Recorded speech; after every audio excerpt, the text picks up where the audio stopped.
All right, NAI football fans, this is Corey Thorpe here with another edition of the NAIFBALL live show, powered by AdCraft Custom Apparel and Merch, your custom apparel, merch, and uniform expert since 1974. There are the GOATs. John's got the Yeah, I got my AdCraft shirt on. It's got the NAIF ball logo on the back, Grandview. looking good. Are you starting over the beard for No Shame November? Well, more like playoff season. Okay, so you're doing regular season ended for Florida high school football for us, anyways. We're on a bye week. Playoff season, which is getting close to NAI. I'm starting over. Going with the playoff beard, going kind of hockey style, are we? There you go. Hey, well, let's get to it. It was a good week, despite not having a ton of top 25 games. Yeah, not much moving around. Only, I think, two upsets in the coaches poll top 25. Or thereabouts. Yeah, about 2, 3. Everything's going consistent. I think things are going to work out. I'd love to see some better rankings from the coaches poll. Yeah. I think the media poll is starting to be a standard, and I'm not trying to compete with those guys. That's the standard. It's going to be the standard as far as getting teams in the playoffs, but I love that we have an alternative. Yeah, absolutely, and I think it's a good. I think we've got a good poll here on this one. We'll talk about it because there's a little bit of striation on it. That's really cool to see where it is. But first off, we have Lindsey Wilson Bethel in what was a hard fought game, but I'm going to tell you that Bethel defense just bend but don't break. Yes, and the fact that Lindsey put some drives together, they just couldn't finish. Yep. And the fact that Bethel's offense was consistent enough all game and very precise. How about the quarterback play for them? Very efficient. And the fact that, they forced Lindsey into 6 field goals. That's huge. They only go 50% from her. You know that the person who feels absolutely the worst about this game is Ian Souter. Yeah. I mean, you say that, but your majority of your team knows you cannot. Even though everybody loves their field goal kicker, has faith in them, and if they have to kick it with them again, they would. Obviously, because they got 3 out of 6. Absolutely, they got faith in the guy. And, but you can't leave it in your kicker's hands. You should take care of it. Absolutely.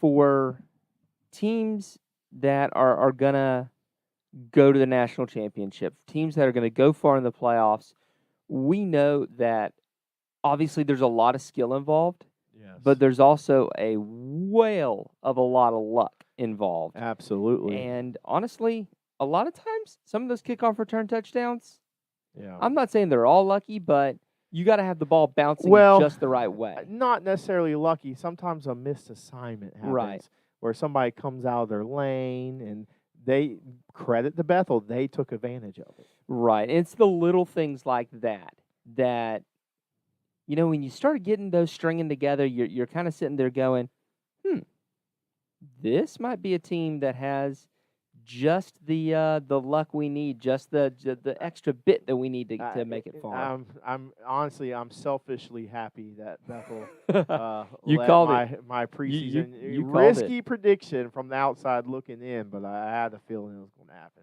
Yeah, I took Lindsey, and as of the regular season, I look to be wrong on that one. Let's take a look at the other one. The other top 25 matchup was Montana Tech and Rocky Mountain. What an absolute battle. Oh, my gosh. Right here. And, how about George Tribble? What a warrior, just doing what he can to try to get his team to win the game, but just coming up just short. Credit to Montana Tech, especially killing it on the ground game. Their front seven, absolutely, I thought, corralled the Rocky Mountain offense. What about Trey Henry? 139 reception yards. That's really nice. On 7 receptions. The one thing I'll pull out here is Montana Tech's defense. In a game that was decided by a field goal, they only allow 1 red zone trip. Yeah. Look, if in the NAI, if you're outside of the red zone, your chances of making a field goal are much lower. than once you hit that 20. So here's what this tells me, Corey. Montana Tech is still alive. Still alive. Still alive. Them, Carroll, and Rocky, and College of Idaho at the 2 losses.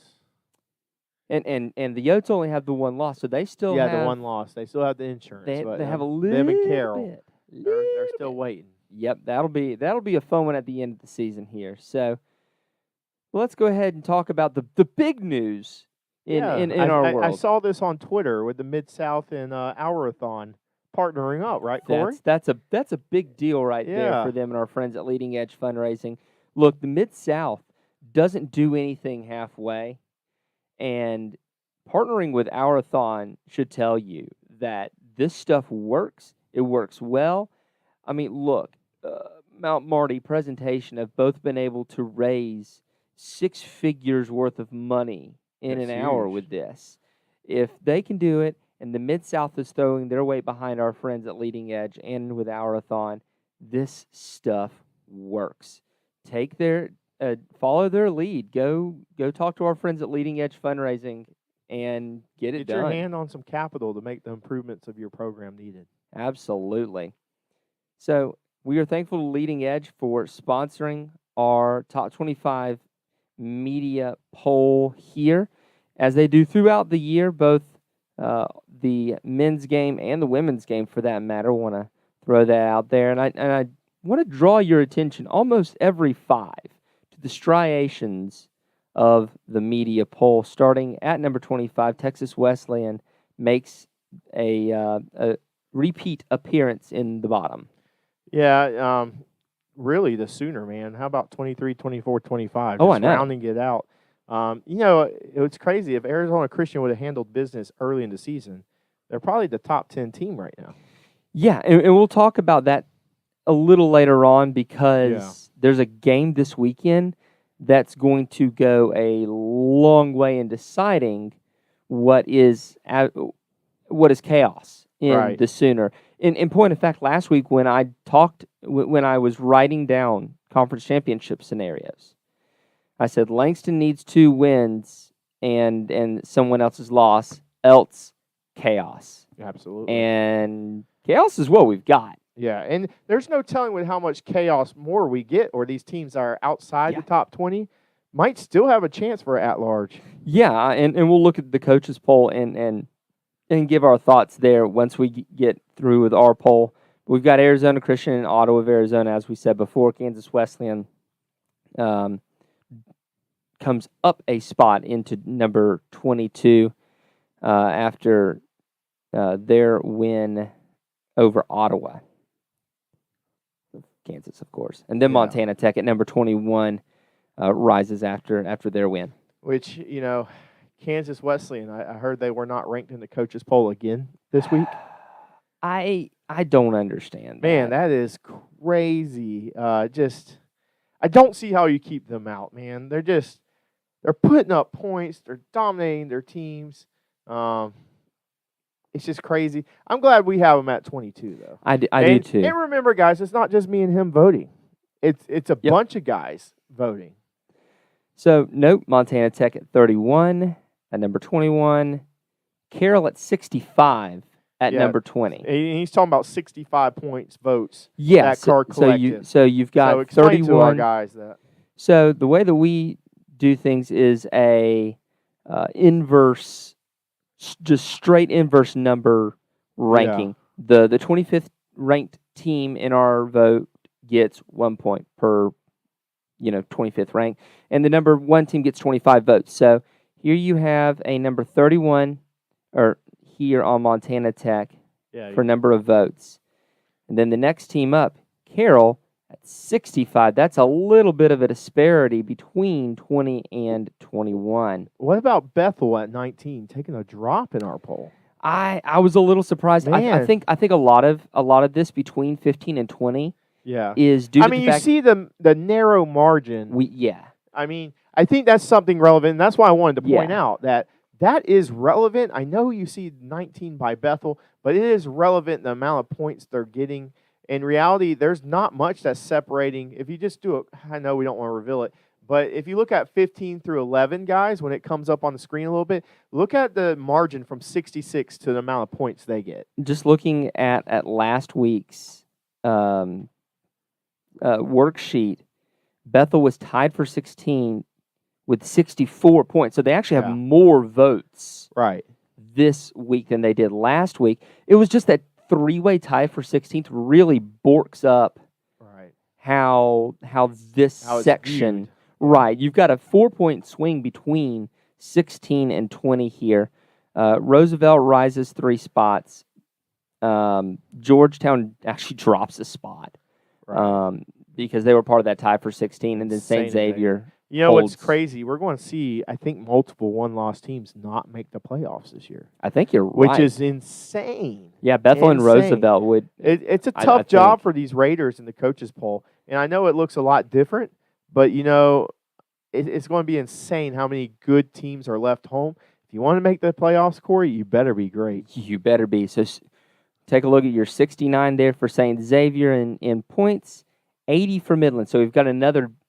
You had those 5 separated by 4 points, and then you've got an 11-point gap to the next team up, which is Midland. Yeah, I mean, just that's pretty narrow gap to me. Yeah, in my opinion. So 15 Midland, 14 Southwestern, 13 College of Idaho, 12 Avila, 11 St. Thomas. I think 2 things I want to point out here, Corey, is that St. Thomas is getting rewarded in our poll, unlike the coaches' poll. One, they beat St. Xavier head-to-head, have the same record, and then number 2, St. Thomas is 7-1 in NAIA play. Yeah. I think that should be very important in looking at the records. And was a field goal away from beating Butler. From having a Division I, regardless, Pioneer win, but very impressed by St. Thomas. So take note of your 97 there for St. Thomas as we go to the top. Look how just narrow. 10. Okay, now there's a huge uptick. Yep. We used to say the top 5 is top 5. In reality, the top 10 is becoming a solid concrete top 10. Yeah, we know. These teams lose. I know people are seeing the 3 in Kaiser, which is reflective of the coaches poll, and I know a loss is a loss. But if you put your glasses on, get the context, Corey. Yeah. They're 6-0 in NAIA play and having a very impressive top 25 win in St. Absolutely. Thomas. I mean, they're just running over people, literally. 6-3 Kaiser there. Again, look at the body of work. Right. Marion, Reinhardt, and Lindsay are tied there at 7, and Benedictine at 8-1 there at number 6. They are I think a big storyline people are missing with number 9 Marion. They're only lost to a top 5 Indiana Wesleyan team. But the mid-states aren't as strong. They're not as they're traditionally. They're not as deep. They're not as deep. They're very strong. Don't get me wrong. Siena Heights could probably go across conferences and beat some teams in this top 25. Yeah. But they're not much parity as it used to be. But that Mid-East to me is still solid, just not as deep. Yeah, and as we look at the top 5, again, there's again a little bit of a gap. It's not as much, but it's still there. But you can see it here as we go to 165 for Bethel. There's that little bit of a gap as we see Bethel, Indiana Wesleyan, Northwestern, Grandview, and Morningside. I look at Marion's loss to Indiana Wesleyan much in the same way that I look at Northwestern losing to Morningside. Now I think there's levels to that, but it's in the same ballpark. It's in the same. It's the same concept. Don't get me wrong. I also view Morningside, Northwestern the same relationship as Bethel, Lindsay. As long as those teams win what they're supposed to do, Bethel's automatically in whether they lose or not. I think Lindsay Wilson is a lock safe as long as they win. As long as they win their last week, it's the same type of relationship. Morningside, Northwestern, Bethel and Lindsay, and then Marion and Indiana Wesleyan all have the same relationships. Right now, Corey, if all 12 conference champions make it, we already know the 3 at-larges. Well, I think we can tell you the 4 at-larges. And 3, who's the 4th? We'll look right now, when we get yeah, to the okay, coaches poll. okay, yeah, We'll yeah. look when we get to the coaches poll. Okay. But yeah, and for the people who are saying I think this is more accurate, we obviously think so too. That's why we do it. I mean, we take our time doing it, and to be fair to the coaches, we don't know if it's the head coach ranking it, the one that's the rater for the conference. Right. It could be some intern, some graduate assistant. They could just be looking at records. We're not able. We're only two dudes. We're not able to see every 90-plus teams play week in and week out, but we're able to gather the context needed to rank these guys appropriately. And I think one of the things that helps us, and I understand why the NAI does it this way. Yeah. But I think it helps us because of the fact that we have a little bit more time than an NAI football coach. Just being fair. Is we don't have the added structure of a rater system. And to be fair, the NAI coaches poll usually does get it right near the end. If you're putting your playoff hopes in the committee for an at-large bid, sorry. Yep. Sorry. You know what I'm saying? The regular season is a playoff within itself. Exactly. So on that note, we will hear a message from our friends at AdCraft. So you want to create and sell custom merch for your team or business. That's exciting, but where do you begin? How much inventory should you order? How do you distribute orders? AdCraft has your answers. Streamline the way you offer custom merch by utilizing our risk-free web store service. We ship directly to each customer, and we have the fastest turnaround in the game. Raise funds for your team or get merch to your employees and patrons. Contact AdCraft today, and let's bring your merch to life. So thanks again to our friends at AdCraft. They are the best, supporting us week in and week out. Let's talk about some players of the week, because I'm going to tell you, it was a hard one this week. Absolutely. When you sent me the options of the nominees, it was definitely tough, where we even had to ask for more help besides us two. We did. And we reached out to our folks on our Discord, because between you, me, and intern Matt, we each had different defensive picks. Right. And so we had to get the peanut gallery. But offensively, Cade McDaniel, man, 19 of 30 for 344 yards and 3 touchdowns through the air, 102 yards on the ground on 17 attempts for Dort against Jamestown. Kind of looked like the Dort we've been used to. Kind of showing flashes of that. And Marcus Burgess was our runner-up there for Kaiser, had 200-plus yards of rushing, and I was sad to have to turn him down, but I got his teammate Jalen Willis there, linebacker, 14 tackles and 3 turnovers between 2 forced fumbles and a pick. Yeah, absolutely impressive, the fact that you caused a shift in momentum 3 different times. Now, we did have a guy that had 6.5 tackles for a loss. Yeah. That is to me, that is drive killing, but this is game changing. I agree with that. So congrats to the both of them. Let's take a look at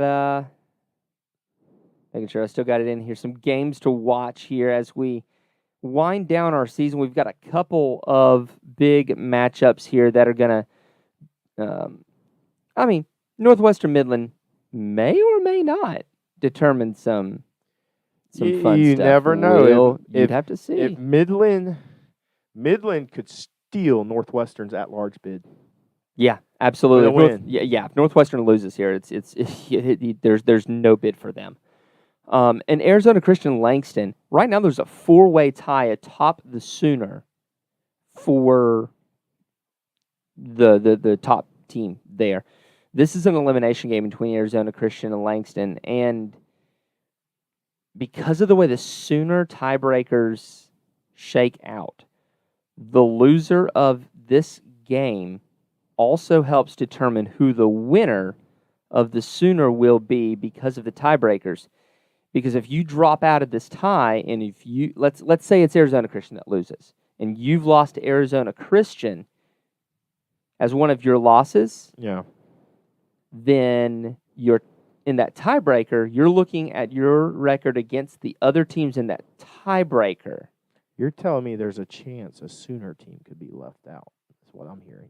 You really could.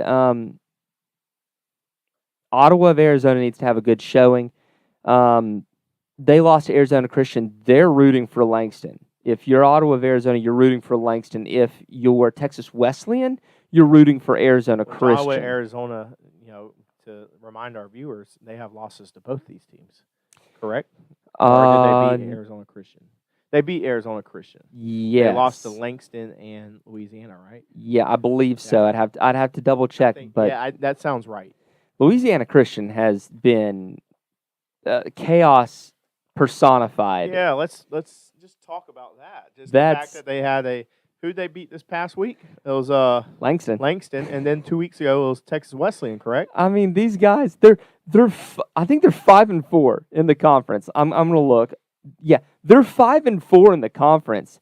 They have beaten. Trying to get the menu up real quick so I can see it. Come on, I'm just gonna go. This is great, absolute fantastic YouTubing right here. So we got time. So you've got wins, conference wins over Arizona Christian. You lost to Ottawa. If you're LC, you lost to Panhandle State. You beat Wayland. You beat Texas Wesleyan. You beat Langston. So you've beaten 3 out of the 4 teams in the tie. Yeah. So if you're Ottawa, who has beaten LC, oh well at this point. It's tough. Yeah, because it's not going to help you all that much on that.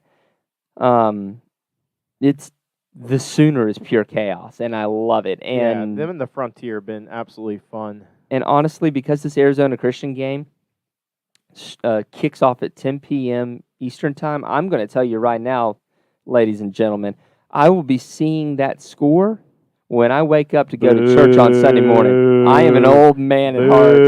I ain't staying up till 1 in the morning to watch this. I love it, but I will catch that score. I got too much crap. You know good and well I got too much crap to do on Sunday morning. I know. Corey works for free on Sunday. You ain't kidding. But you know, we do have some conference championship watches. We could see a ton of trophies get hoisted this week. Looking at Reinhardt versus Point, an improved Point team who did give, I think Reinhardt fits earlier in the season, right? Can you believe that? Okay, Corey, let me just say this.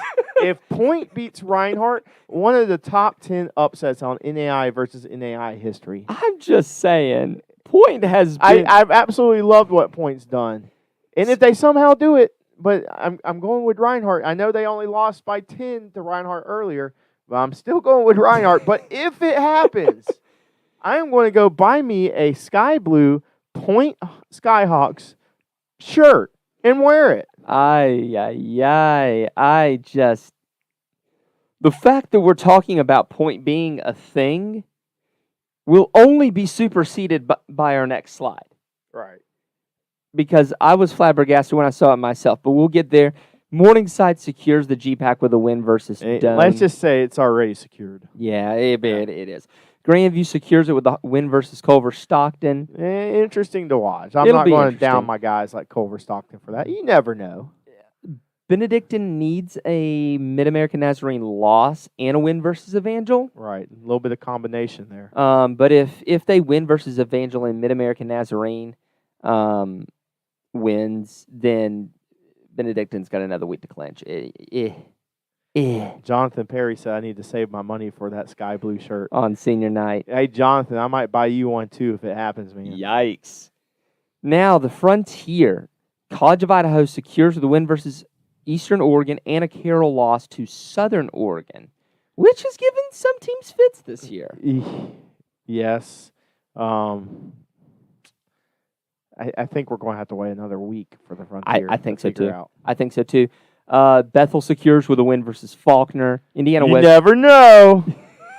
Never know. Fly Eagles fly. Faulkner got a big win this past week. I can't remember who they beat. It might have been Campbellsville. It might have been Campbellsville, who's like 0 for right now, or 1 for. But you never know. Indiana Wesleyan secures with a win versus Taylor. That's a rivalry game. Yeah, you're right. It is. Yeah, that's a right. I should have. I didn't wear my Beat Taylor shirt. One, because we love all NAIA schools, and I have a Taylor shirt, I believe, somewhere hanging up. So no way am I going to wear that before a huge game. You never know what might happen in a rivalry game. Now, here's the one that I said it's only superseded by. Dickinson State secures with a win versus Mayville State and a presentation loss. They got to get presentation out the way. I think they're going to beat Mayville again handedly. I think presentation won this past week. They did. They beat Mayville State. Yes, which is huge for them. Yeah, I remember seeing they've got 2 wins this season. 3 wins this season. Hot dang. How does it hang on a presentation loss? Because presentation hasn't lost to Dickinson State yet. Okay. I mean, I hate to say it that way. So, they haven't played them yet. Say presentation beats Valley City which we don't think will happen, but say it does. Then it will come down to the last week. We will have a legitimate North Star Conference championship game. If you would have told me at the beginning of the year that presentation would still be in it at the last week of November or the first week of November, week of November, yeah, I would have said that you were crazy, right? But here we are, and presentation has 3 wins, and 2 of them are away from home. That's unique. That's fantastic, and I know that the Saints over there are absolutely loving it. But you know what else is fun, John?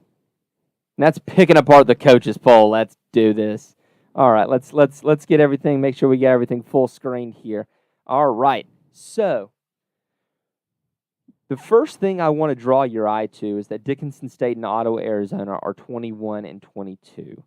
And Ottawa is, just casting my eye over the poll, the highest ranked Sooner team. Right. At 21 and 22, let's say Montana Tech and St. Thomas win out. So does Georgetown and Avila. Do the Raiders force it? I think they force it. I think if you're that close, I don't think they'll. It's so close. It's so close. If they do, we'll be sitting here with our popcorn. Right. You'll be sitting somewhere with your popcorn. I'll be in a hotel with my popcorn. Major discussion, yeah. So let's look then at the prospective at-larges. 3 Northwestern, 7 Marion, 8 Lindsay, and then I think that the KCAC 2 is going to get in, and at this point, that's got to be Southwestern after their win over Bethel. That's got to be how you go. John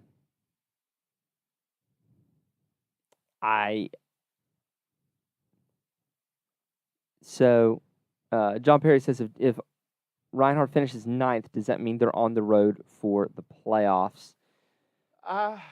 I don't think they will be based on geography. Well, not only that, you have at-larges that are ahead of you in your conference champion. Right, and some at-larges are selected to host at times. Let's say everything. I think multiple at-larges are ahead of you, and I think you might get a situation where you might be the one hosting Lindsay. That was exactly what I was about to say. If things hold exactly true, does Lindsay host Reinhardt or does Reinhardt host Lindsay? Because that's an easy one there at 8-9. I think it just depends to put on like that, yeah. Poll, who they're going to put above each other. Oh, I'm an idiot. Southwestern lost to Bethel, so you would put Bethel in there. I'm an idiot. Wait. No, Avila would be the one that wins the KCAC right now. Yeah. They hold the 3-way tie. Right. So they're going to get in because they're there at 17. But Southwestern would be the at-large. They're ranked higher. They're ranked higher, but you look at the body of work. Doesn't matter if they're ranked higher. That's the one that'll get picked. We'll have to see because that's just the fact of it. Because here's the thing: this is the coaches poll. This is not the NSC poll. Right, that's true. This is not the one that decides it. Right, exactly. Even though it sort of is, it's sort of not. But I think let's historically talk about what's done in the coaches poll usually carries over to the NSC. Let me pull up the for the Thursdays, most Thursdays from here to the end of the year. Yeah. We get if you know where to look, you get the ARC rating. Right. And right now they've got Southwestern, Avila, Bethel in ARC 2, which means that the National Selection Committee at this point does think Southwestern above Bethel, right? Right. So, and it's kind of the coaches putting Bethel over Avila at this moment. Crazy. I know the three-way tie determines, but for at-large purposes, if it's between those two teams, really you would think the head-to-head would. Oh, to be a fly on the wall. That, yes. Oh, to be a fly Hopefully that on the wall. Get picked correctly. Yeah. I could see Lindsay being really mad about having to travel to Reinhardt for that game. I would be too. I'd be super mad. Especially when you had a tougher road, in my opinion. Yes. But let's take a look at some locks here and do a little bit of bracketology, see what we've got. This week's change, just like John said last week, we're adding Reinhardt to the locks. I still think Northwestern's a lock even. Remember, the guys, this is 9 out of 16 teams. Yeah, over half the field we know is going to be in. Yeah, and I think some that are on the next slide generously put, you almost could put some of them in, but it's fair to leave them on the next slide. This is the almost locked. College of Idaho, I think, is going to be the next. Would be your next lock. Avila is going to be there. Based on the coaches poll, let's go back to that a minute. You've got St. Xavier at 11, and you've got St. Francis. That is a strategic 25. Because that puts St. Francis, if they beat St. Xavier at the end of the year, that lets them come into that top 20. You would think so. That gives them that. You would think so. So that to me is a strategic 25, and that makes me think that the Midwest champ is gonna make it. Right, I agree with that. And I put Kaiser as an almost lock. They're pretty much there. Just don't screw up against Weber. Right. No. And Weber, man, they're off to their hottest start in school history, I believe. Dang. Now, 5-2. Ones that are still on the bubble. The KCAC number 2 is still sort of on the bubble. If there's enough chaos, they may not make it in. Yeah, it's going to be tough to get at large this year. Dickinson State is firmly on that bubble, along with whoever the heck ends up being the Sooner champ. Right. Now, the ones that I think where the bubble is burst, unless Midland gets a win over Northwestern, I think their bubble's burst. Yeah. There's just not room. I think the KCAC 3, even though let's say that's Bethel, even though Bethel's at 13 and would typically in a 16-team field be fairly safe, I think they'd be burst. Same thing for Georgetown. Same thing for Roosevelt. Roosevelt just doesn't have a path to it, and neither does Georgetown. Let me tell you, one, we just talked about Weber. It kind of gave me some interest. One, we talked about Midland controlling their own destiny, technically. They beat Northwestern. They're in. They should be. Weber. They should be. If Weber, who has, I don't know if they have the talent to do it, but they're having a very unique year. They have real great opportunities the next 2 weeks. They do, versus St. Thomas and Kaiser. You got to run the gauntlet of 2 ranked teams. You beat those 2 ranked teams. Oh, you're in. Yeah. Just something to keep out there for the Weber International folks that watch us. I know there are some. I mean, you see, you're wearing Weber, yeah. Corey's a fanboy. Look, there's a reason. I put the Weber shirt on tonight. Look, if you can beat Kaiser, I'm going to tweet it out right now. You have 2 ranked games, and then you play Warner again for the Crooked Lake Showdown. Right. And I'm going to tell you, it don't matter if Warner is 9-0 or 0-9 at that point.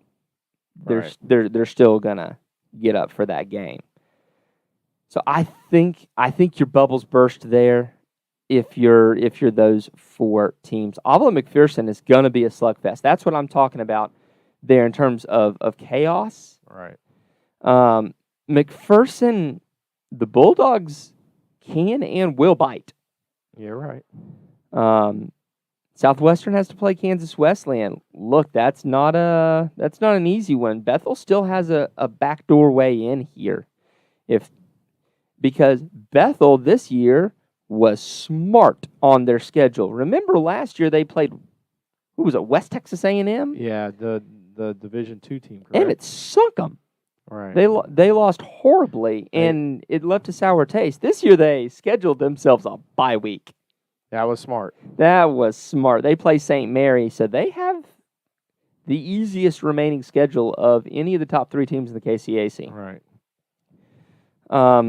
Let's take a look at some of the other stuff here. No, Kansas Wesleyan is not as good as they have been in years past, but it's Kansas Wesleyan. Yeah, and to say, like, if major chaos didn't happen and they kept winning, it might be a 2% chance. But you never know. And they still got Southwestern on the schedule, right? Or did they already play? So they play at Southwestern on the 12th.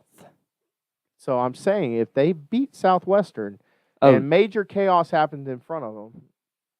Oh my gosh, you'd have to have Bethel losing to St. Mary. Right. I don't see a way forward for K-Dub at this point. I'm just saying major chaos, maybe they get it at large. Maybe a 2% chance. If you pull a Sooner, very unlikely. If you pull a Sooner, yeah. That's going to be just absolutely phenomenal. Look, as a rule, I don't like chaos, but boy, is it good for business. It is. It makes it exciting. It makes us come in here excited. Absolutely, guys. As we go forward, I've put out to the NAI. Hopefully, I hear back from the home office about getting someone in for our reaction after the bracket gets revealed. In less than 2 weeks now, it'll be Sunday night. We will be live. We will be separate but live. I'll be at Florida's largest religious business meeting. Woohoo! John will be doing it here. I'll host it. I'll figure it out because we gotta do this. We'll be hosting it live, so you can watch the bracket reveal with us, seeing our very live reactions. Yeah, and then hopefully, we'll get the people in afterwards and get someone off the National Selection Committee to answer your burning questions and ours as well, about how they do what they do and why they do what they do. But it is time for, like I say every week, my favorite slide, because these are the people that let us go to the national championship game. It's their support month in, month out that is critical to us. And they are DSU Cone, Darren, Bob Boone, Roger Meyer, Jeremy Vobble, Shirley LaBella, Fred Christensen, Alex Garcia, Jerry Quickle, Jody Hoagland, Austin Steele, Cordell, Ace Wellen, Marty Seabolt, Justin Cobb, Dane, Nick Ryan, Hayden Ferrigno, Jeff, Kyle Gregory, Tyler Pierce, Justin Hoffman, Steve Speakman, Coach D67, Brian Shake, Lance DeMond, Frank Dolanchek, who I really do hope Joe is okay after getting a thumb injury. Hoping Joe Dolanchek is okay, because I really want to see. I don't want someone to win the national championship just because Joe Dolanchek is hurt. Right. I want everyone to be at full strength when we get to the Natty. I want good on good. Julianne Shager, JGLB 43, Nate Soapbeer, Stephen Cutler, Stephen Dale, Bolterama, Julie Lout, and newcomer Fred Bays. Appreciate you, Fred. Absolutely. So thank you guys for coming and watching. Keep your eyes here. We are so stinking close. Look, if your significant other, if your wife, your children have a YouTube account, subscribe, man. At this point, we have 903 subscribers. We're at 97 subs, and I know it seems self-serving. Yeah. And we feel that. I don't like self-promotion. John knows that. I'd rather just stick to myself. But at this point, I want to get that 1,000 over and done with, so we can do the thing. Watch hours, right? We still will need the watch hours. Right now, over the last 365 days, y'all have watched us for a grand total of 1,816.6 watch hours. We'll need 4,000. Me and John will just be like playing a device over in the corner of a playlist of our live shows 24/7 just to make the 4,000. We just need the bodies. So thank you so much to those who have subscribed. It's about a 50-50 split right now for those who watch and aren't subscribed versus those who are subscribed. So those of you who aren't subscribed, I beg of you, go ahead and mash that subscribe button. We are a small business. You don't know how much that actually does mean to us. Absolutely help us. John Perry says, got to happen, Reinhardt. We'll be in Durham, his hometown. He's naming it and claiming it. Let's see. Cody Bauer said there was a school in Florida that scheduled teams and never made a team themselves. That might be Fort Lauderdale. Yeah, I think Fort Lauderdale. I'm really curious. There's an RCFB article on this that just details them, and it's fascinating. I believe they're trying in a right situation, right? In good faith. We'll see. Yeah, the money, there's the jury's still out on that. Right. They're not like the community Christian ones, I don't think. It's not far off at this point, unfortunately. Looking back through, do you think that Reinhardt University not playing Cumberland this year could be hurting their position? I don't necessarily think that. I think instead of, I know Faulkner's a geographical advantage to schedule, but I think you need to find which they got Bethel on the schedule. It really hurt losing that game, but I think you need one more game like that. Yeah. To really put you over. I think it would be worth scheduling one of the top Florida schools.